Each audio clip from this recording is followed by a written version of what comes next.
कभी सोचा है कि भारत की कुछ जमीनों में रात के सन्नाटे में कौन सी कहानियां सांस लेती हैं?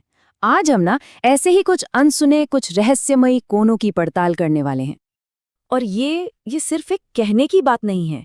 ये उन कहानियों की सच्चाई है जो सीधे जमीन से, वहां के लोगों से और उनके पक्के विश्वासों से जुड़ी होती हैं।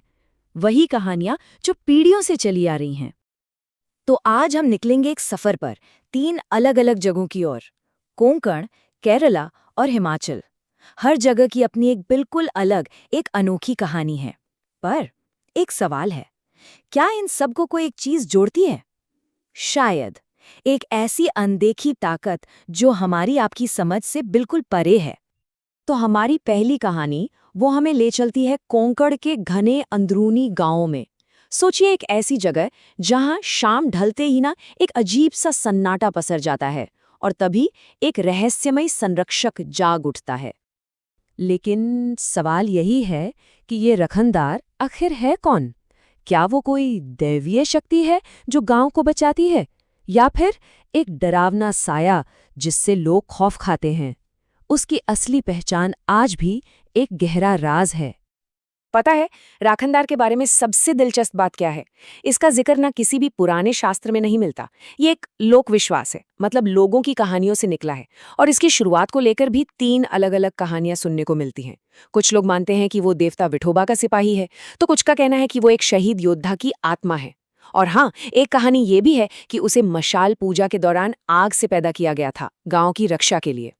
और देखिए, ये विश्वास सिर्फ सुनी सुनाई बातों पर नहीं है, ये लोगों के उन अनुभवों पर टिका है जो सच में रोंगटे खड़े कर देते हैं।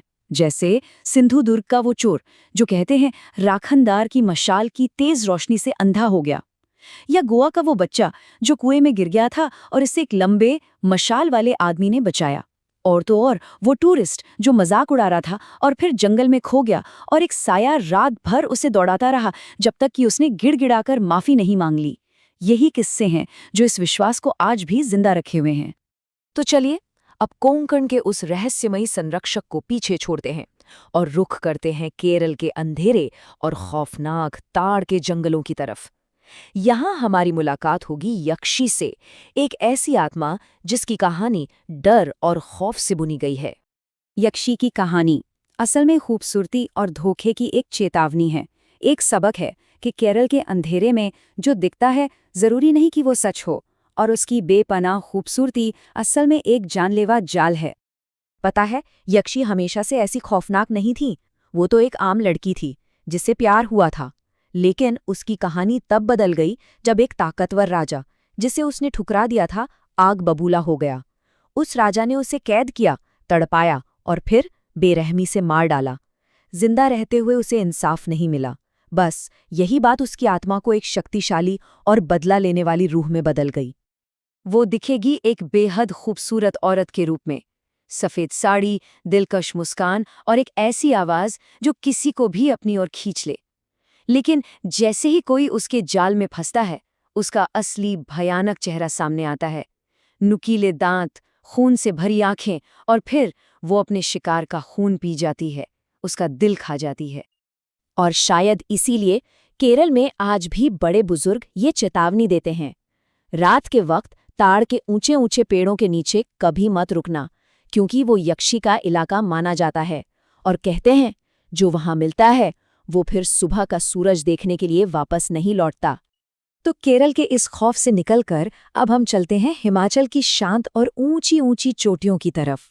यहाँ भी एक आत्मा की कहानी है, पर ये कहानी बदले की नहीं, ये कहानी है बहादुरी और एक अटूट बलिदान की। हिमाचल का ये रक्षक एक ऐसा हीरो था जिसने अपने लोगों के लिए अपनी जान कुर्बान कर दी, और इसी बलिदान से उसने अमरता हासिल कर ली। मतलब वो मरने के बाद भी उनकी रक्षा करने के लिए वापस लौट आया। ये कहानी है एक नौजवान योद्धा की जो अपने गांव के लिए एक ढाल की तरह था। जंगली जानवरों से लेकर दुश्मन फौजों तक वो सबसे गांव को बचाता था। पर एक बार एक बहुत बड़ी सेना ने हमला कर दिया। वो अकेला चट्टान की तरह खड़ा रहा और लड़ते लड़ते शहीद हो गया, लेकिन अपने लोगों को बचा गया। और कहते हैं उसकी आत्मा आज भी अपनी चमकती हुई तलवार लेकर गांव की सरहदों पर पहरा देती है। और जब भी गांव पर कोई खतरा मंडराता है तो ये छाया योद्धा अपने असली रूप में सामने आता है। एक लंबा, मजबूत सिपाही जिसके हाथ में उसकी चमकती हुई तलवार हमेशा तैयार रहती है। उसकी आंखें आग के अंगारों की तरह चमकती हैं और उसकी आवाज में जैसे युद्ध की दहाड़ गूंजती है। तो हमने 3 अलग-अलग इलाकों की 3 बहुत ही ताकतवर कहानियां सुनी। एक संरक्षक, एक बदला लेने वाली आत्मा और एक हीरो। अब असली सवाल ये है कि ये कहानियां हमें हमारे बारे में क्या बताती हैं? अगर हम देखें तो तीनों आत्माएं इंसानी भावनाओं के अलग-अलग पहलू दिखाती हैं। कोंकण का राखनदार रक्षा तो करता है, लेकिन उसका तरीका डर पर आधारित है, मतलब एक तरह का अस्पष्ट संरक्षण। केरल की यक्षी, उसका मकसद साफ है, बदला, अन्याय के खिलाफ। और हिमाचल का छाया योद्धा, वो है हीरोइक गार्डियनशिप का प्रतीक, मतलब निस्वार्थ भाव से बलिदान के बाद भी रक्षा करना। तो ये किंवदंतियां सिर्फ भूत प्रेत की कहानियां नहीं हैं। असल में ये उन समाजों के गहरे डर, उनके मूल्यों और उनके विश्वासों का एक आईना है। ये हमें बताती हैं कि लोग सुरक्षा को कितना जरूरी मानते हैं, न्याय के लिए कितना तड़पते हैं और बलिदान का कितना ज्यादा सम्मान करते हैं। और आखिर में शायद ये बात इतनी मायने नहीं रखती कि ये आत्माएं सच में हैं या नहीं। जो चीज असली है वो है इंसान के दिल में बसा डर और विश्वास। और जब तक ये डर और विश्वास जिंदा है ना, तब तक ये कहानियां भी हमेशा जिंदा रहेंगी। तो अगली बार जब भी किसी सुनसान जगह पर हों, तो एक पल के लिए रुककर जरूर सोचिएगा, उस जमीन का अपना क्या राज है।